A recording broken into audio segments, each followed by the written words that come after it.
What's going on, everybody? On this episode of Fit Over 40, I'm interviewing Carolina Sotomayor. She is a fertility Reiki womb healer. And if you don't know what that is, you're going to want to stay tuned and listen up. See you on the other side.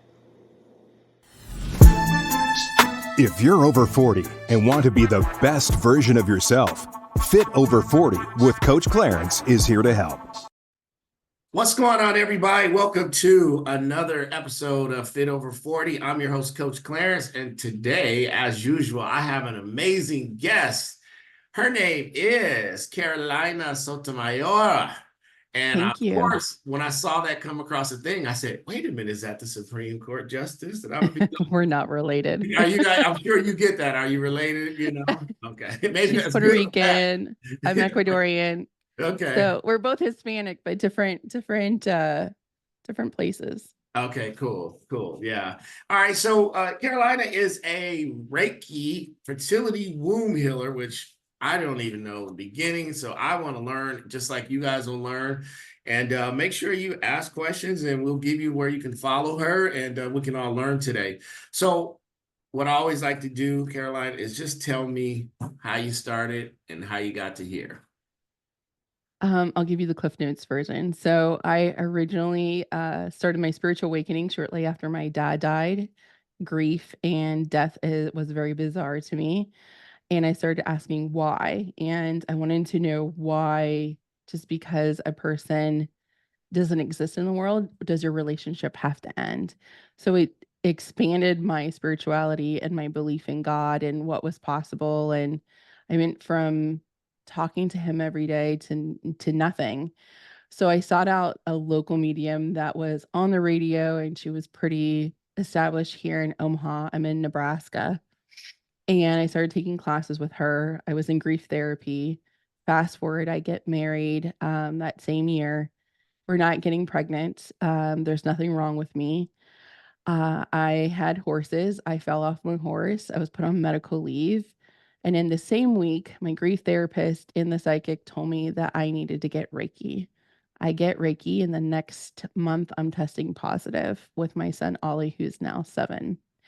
So Reiki is actually what helped me unblock the emotional traumas I had in my womb to allow me to conceive. Essentially, my dad's death was blocking my fertility because I was so sad and my grief was so physical. The emotions of processing his grief, either though having support of my husband and having support of coworkers and the support of of a good grief therapist, it wasn't enough. And it literally was blocking my fertility. So after one Reiki session, I was so ready to not be sad anymore. I was testing positive the next month. He's now 7 years old. So he is the first Reiki baby. I got Reiki through my pregnancy, through my birth and my postpartum. And when my son was 6 months old, that's when I got attuned, which is the installing of the Reiki energy into you. And 6 months after that, I decided to open my business to help women, specifically in postpartum at that point, to know that there was a different option. And I credit 100% the therapist and Reiki to help me overcome and recover from my severe postpartum depression and anxiety, because it was grueling. And that's when in the postpartum I learned that all the things that are unhealed erupt when a woman is going through the most vulnerable times of her life, which is when she becomes a mother, if she has infertility issues, but her pregnancy, giving birth, and the postpartum are the most vulnerable times in a woman's life. And those experiences stay with her. Birth is not forgotten. It stays in your muscle memories. And that's when my childhood trauma kind of came back. My unhealed abortion, all of the things that were kind of like just underlying and I didn't even know were issues, erupted and were sources of huge reactions and triggers inside my postpartum. And getting regular Reiki sessions with the support of the therapist allowed me to function and allowed me to return back to work. It allowed me to be a human. I wasn't the same version of myself before. I was like an overachiever and I was hyperactive all the time before I had given birth. And then postpartum, I was kind of a shell of a person I was before, but about 18 months after I slowly came out of it and I was like, oh, okay, it's life is here still. It was just it looked different Yeah. with a kid. But eventually I started to focus on fertility. Right before COVID happened, I stopped practicing in person and I went online fully. And that's when I started to focus on fertility, fertility through postpartum and helping women specifically in their womb. So that's how Reiki actually got me what I serve women with is actually my story. I struggled with infertility. Um, and that's all I really wanted. I wanted I wanted to have a family. I had done all the big goals I had ever really wanted in life. And I wanted to be loved by someone, to be in love with someone and create a family with them.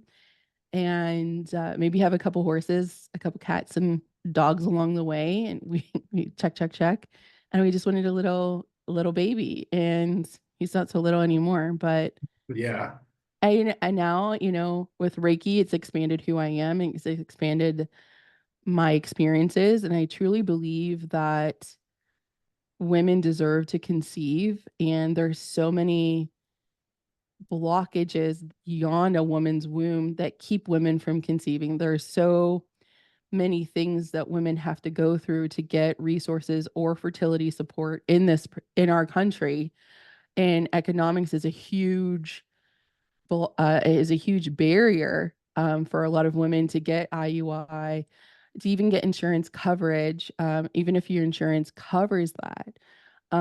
So for me, fertility Reiki and offering it to the world and offering, free circles and creating free content and having my podcast really meant a lot to me because today we got announced that we have our 99th baby.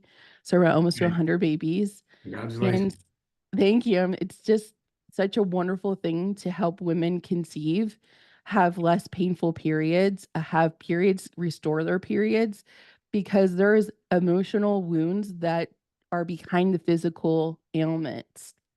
The physical ailments just aren't there. There's a mind, body, spirit connection. And when we have unhealed trauma, they manifest into disease, into physical pain. And that's why Reiki is a great complement to anything that you're doing with your doctor because it's going to allow the medicines you're doing. It's a good marriage between Western and Eastern medicine Mhm. um, to allow you to get the best result. And the result that the women I worked with, they just really want babies and they want to be the best version of themselves. And this peels back maybe stuff that you don't know is really going on. We can't see everything, but Reiki can help bring it to the surface so it can be dealt with. So talk a little bit about how the womb holds in these emotions and causes these challenges. Sure. So Reiki works with our chakra system. There's 7 main chakras, but the one with fertility that we mainly need to really work on is the sacral plexus chakra, which is your pelvic bowl. It's below your belly button and is your entire pelvic bowl. In there, you have your reproductive organs, but this chakra is in charge of creativity, libido, worthiness, connection to your soul. Everything that you have in your life, you birth, you create from this place. Mhm. So the more that connected you are to yourself and you feel emotional safety is a giant responsibility of this chakra. And with women, I find a lot of women don't feel safe to feel their emotions, express them. Um, and when we don't feel safe to be ourselves or we don't feel safe within ourselves, that can affect partners we choose. It can affect how we voice things we desire, or if we don't voice at all, can affect how we show up at work or how much space we may take in a conversation, how we handle conflict. And all of that is in the womb. So if you don't feel emotionally safe, and that that is where all of our emotions are stored. That is the function of that particular chakra. So if you have stuff that happened between 0 and 7 years old and we haven't resolved it, and you're having hard days, most of the time you're probably being triggered from maybe that 7-year-old self, 6-year-old self, not your 35-year-old self. So we need to go to the trigger, de-trigger you, and make the choice to release it. What is the belief that we established when that event happened? Because there's always a core belief. The most common term people might learn is a limiting belief. And then what are we replacing with it? Because it's not enough to be like, let it go. That's fine. But like, what are we doing with the subconscious mind? The Reiki will take it out of your physical tissue. But what are we doing with the new narrative? What are we replacing it with? Because there's always a story with the pain. Mm-hmm. So I'd be remiss if I didn't ask you about the environment right now going on and with women's health and a lot of these laws being passed. What's your take on that? I think it's a mistake. I think that I am very pro women's health. And when we are with a lot of women that I work with, they're using pharmaceutical drugs to, they might be doing, for release of ovulation to increase stimulus for follicle growth, IUIs, IVF. And sometimes things don't stick or go the way that they're supposed to. Like they don't necessarily, like we can end up with an ectopic pregnancy. An ectopic pregnancy is life-threatening in most cases. And that results in emergency surgery where sometimes an ovary and a tube have to be removed. Or if it bursts, then the mom could die. So a lot of the things that are going away or have gone away and are overturned are not just threatening to women who maybe have an unwanted pregnancy, but they're also affecting women who really want to have babies. And I think that I feel deeply that is a mistake. But it is something that's actively happening in so many different states. And if, for example, like in Arkansas, they had all of those determining what is a fetus versus what is a baby. I think that is a very large conversation. And I just urge anyone, you're going to feel however you want to feel and you're entitled to your opinion. Whatever that is, go ahead, write to your senator, take action, that vote appropriately how you feel. And that's where I stand. I vote and I call and I voice with my senators and my legislation according to my beliefs, which I believe that women should have choices. Yeah. It's women's health, in my opinion. Well, I'm in Arizona, so they just law that, I live in Nebraska. We're in conservative. I think there was a mom that helped her daughter. I don't know the result of the case, but they were going to press charges where she went out of state to get an abortion, and they retrieved the messages from Facebook Messenger, and they pressed charges. Yeah, yeah. And that's in our home state. Yeah. I don't even know what to say about that stuff. But you got to vote. That's what it comes down to. If you don't, then you got to deal with whatever happens. So, all right. Let's talk about fertility and what that means. And because we just talked about, how legislators are defining that. What does fertility mean to you? Okay, so for fertility itself is for me is making a baby. If we're talking about like our wombs, it's a little bit different because our wombs are like an energetic entity and also like the physical entity. So with fertility for me is you want to have a baby, and that can, like, what is your husband's fertility or your partner's fertility and a woman's fertility, and where are we at? What is your fertility plan? And what are you wanting? What are your fertility goals? And that can look different for every couple, for every person. I have some clients that are doing it alone. I have had queer couples where they are buying sperm, or the woman who's doing it alone, she's buying sperm. What does that look like? So everyone's fertility is so different. Yeah. There's no one size fits all. And it all unfolds so very differently. Women's cycles can be super regular, some can be unpredictable. You might have PCOS, there might be surgeries involved, endometriosis. With the queer couple that I had the absolute honor of working with, I worked with them for almost 2 years, and they had to switch partners, and now their baby is 1 month old. Oh, And that was several rounds of IUI, and actually switching, um, they call it the caring parent. So non-caring parent versus the caring parent that's going to be carrying the baby. Um, and she ended up, when we switched, she got pregnant on the first IUI, versus they had tried 6 IUIs prior and resulted in 1 miscarriage. So they only took 1 time out of 6 times with the other partner, and she had gone through multiple surgeries for endometriosis. So everyone's fertility is so different. And I think honoring it is really important. Having a trusted team, advocating for yourself is super important. A lot of people have anxiety with doctors, or there's not an innate trust with doctors, because depending on where you're at, and I feel like different regions of the country, not to generalize, but like might not take you seriously or might dismiss you. Um, so I think advocating for yourself and documenting things are super important. And having a good team and getting second opinions is really important, I think, as well. yeah. I know what Reiki is because, believe it or not, I did massage school back in the 70s. Yes. And I know what Reiki is, but why don't you tell the audience what Reiki is? Reiki. Sure. I love this question. So for me, Reiki originated in Japan over 100 years ago. And it's an energy healing modality. It can be done in person or remotely via distance.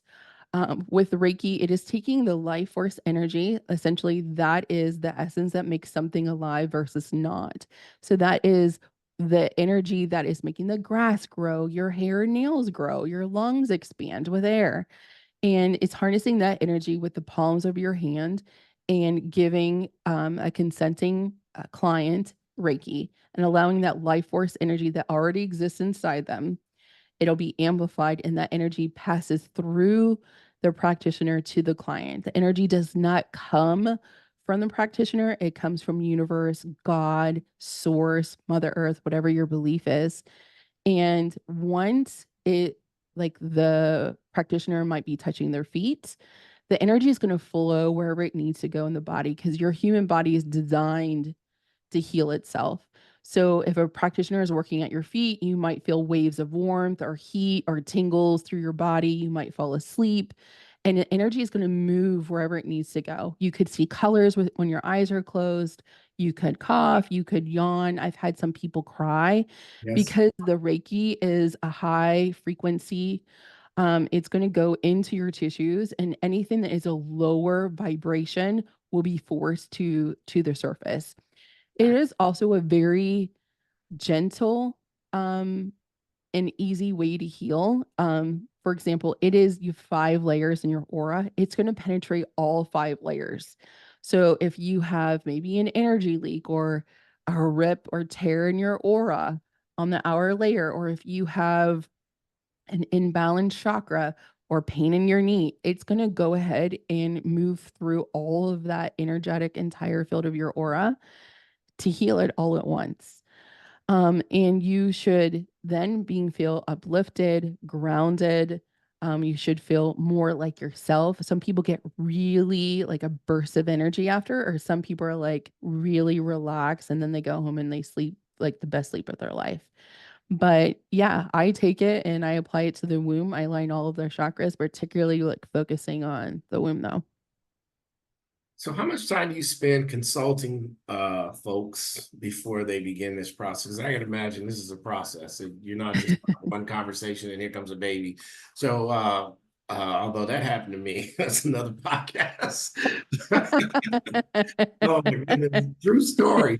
Um, but how does your process work? I guess is my question from start to finish. If someone sees this and goes, "We've been having trouble, and we really want to do this," do they start with a conversation? Do you get They medical? usually send me a DM on Instagram or they send me an email. I get a lot of referrals, like some like from a lot of people who've already conceived. They get a lot of referrals, or they find me on TikTok or YouTube. I get a lot of TikTok, Pinterest, and YouTube, or and then they follow me or they'll send me an email and they'll slide in my DMs. And the conversations are with voice notes. Um, if we have different programs you can work with. We have a one-on-one experience where it's just like a few days of coaching and we do like a 2-hour session. Those are usually for people who are not ready to commit to a program, or they have like maybe they're doing a transfer, like an embryo transfer, or they're like, okay, my appointments are coming up really fast, and then we'll do that. We also have a membership, which is low cost. It's $49 a month. And they can come and go as they want. And I teach them Reiki in that program. It's super important to me that people have a, a low cost access to high quality Reiki that will help them heal, and also resources. They have their own private podcast inside that membership and where they can ask all the questions. And so that's how they get coaching with me. Um, and if they're wanting more one-on-one support, we have it's called the Make a Baby Headquarters, which is our 90-day program, and they get one-on-one support and also group support. So it's yeah, like you said, healing is not a one-time event. It's definitely something you're going to have to definitely work at. The work that we do is, the trendy word is shadow work. Yes. It's also it's a little bit more than that. It's also like life coaching mixed in. Like, okay, emotional safety, what does that look like in your life? What are we doing to manage your stress? What are we doing to regulate your nervous system? Who is emotionally unsafe in your life? Okay, we're going to make decisions about this. Okay, are we keeping this person? Are we having a conversation? Or what actions are we going to do in place when that person's interacting with you so that they have their power restored? So it's just not like just a Reiki session. It's also the integration and the life actions afterwards, because what is that also in infertility, trying with cycles back to back and negative pregnancy tests, a lot of women stop living, so they don't have any more joy left. So it's like, okay, where are you at in your marriage? Where are you at in your relationship? Where are you at in your partnership? Where are you sourcing your joy from? And that's super important. I'm almost 41. And joy is probably the thing that is at the top of my priority list. If it's not fun, I don't want to do it anymore. Life is going by way faster than I ever anticipated for. And I think that that's super important, is that you can still experience life well, even if you're trying to have a baby. You have a job, you have family, but a lot of people stop living and they stop dating their spouses. They stop Yes. communicating. They stop feeling. Yeah, they get comfortable in the relationship, or sometimes And I they. can't like, yeah, it's going to be 10 years. We're married this year That's and we still date. I'm like, hey, yeah. you got that date night. So my next question is, when you're coaching, I'm a coach, there has to be this synergy of energy between you and the client you're coaching or the person you're working with. Is there a type of couple or person that you just won't work with just because you don't feel like it's going to work? Do you say, hey, I just don't think what we do is going to work for you, or do you push through? Yes, I usually can tell by language they'll use when sometimes I'll do a sales call if it's like for the higher ticket program. But most of the time I can tell from the voice notes that they'll send me. Um, if they are not a good fit. And I can tell by how quick do they respond, remarks that they say about like sometimes if I feel like they're not ready, I might send them a podcast episode. I'm like, go do this meditation. It's free. This is what I want you to do. Tell me what you experience, what takeaways do you have, and then come back to me. And then we can discuss what program would be appropriate for you. Sometimes they cut straight to the chase. I saw you do an interview with so and so. I'm super curious about X program. and I want to know how much it costs. And usually I'm like, okay, what's first? Like, what goals do you have? Like, tell me more about you instead of like if it's straight into the cost. Um, then I'm not afraid of telling anyone the cost of programs, but it's also just like, no, what outcome are you looking for? Because I don't know if that program is the best fit for you. Yeah. Maybe you need to start at the beginning. Maybe I have a lead magnet or a freebie that's probably going to accomplish what you need to do. And you don't have to spend any money at all. Or maybe I'm not the best fit for you. Maybe I can refer you out. Um, Sometimes it's usually just by is like if they're not willing to do a meditation, or if they come in, or if they're not willing to look at the membership, which is usually the best way because it gets them into my world and there's so many resources.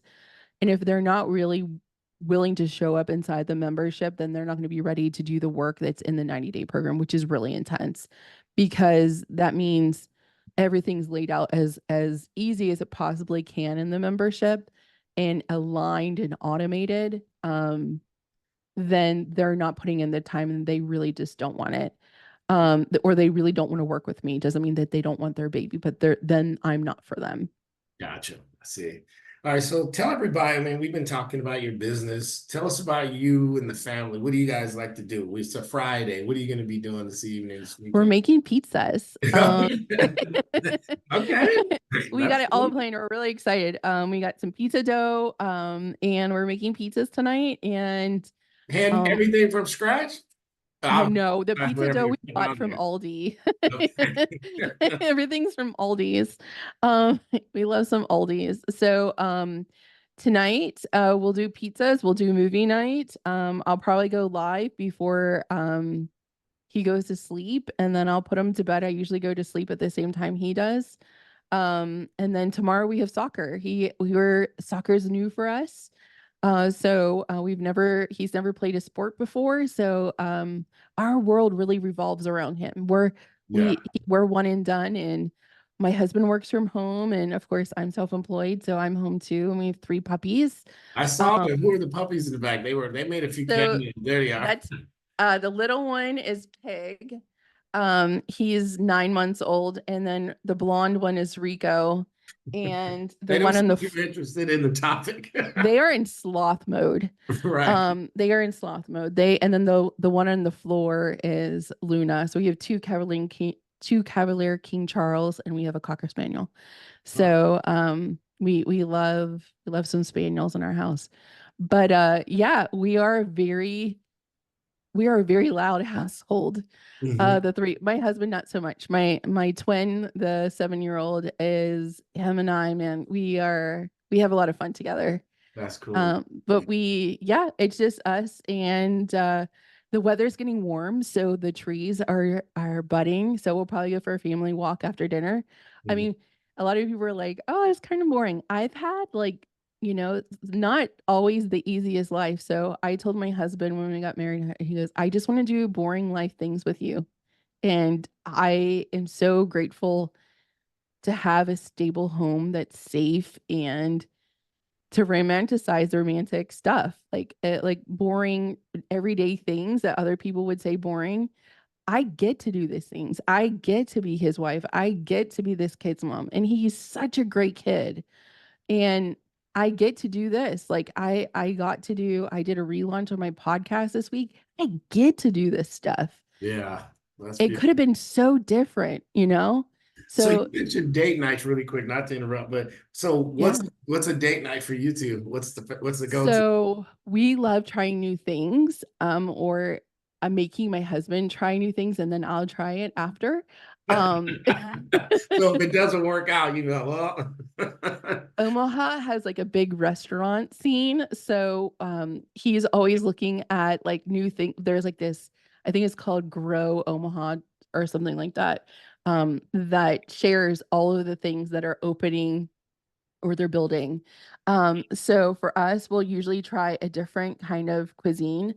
I have 2 assistants in the Philippines. So our next date night is we're going to go to the other side of town, and we've never had Filipino food. Okay. So we're going to try Filipino food. So it usually involves food, trying new foods. And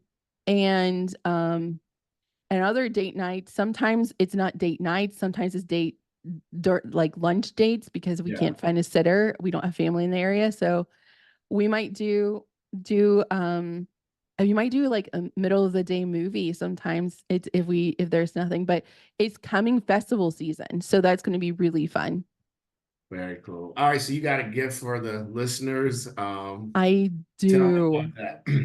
So I get the question a lot of like, what is Reiki or what is fertility Reiki? What's Reiki womb healing? So I created a 6-part series. It just dropped on the Make a Baby podcast on Wednesday. So I wrapped those up and in an email gift for y'all, along with access to our free Facebook group and a meditation, a Reiki meditation that your listeners can have, along with 3 days free inside the Make a Baby membership.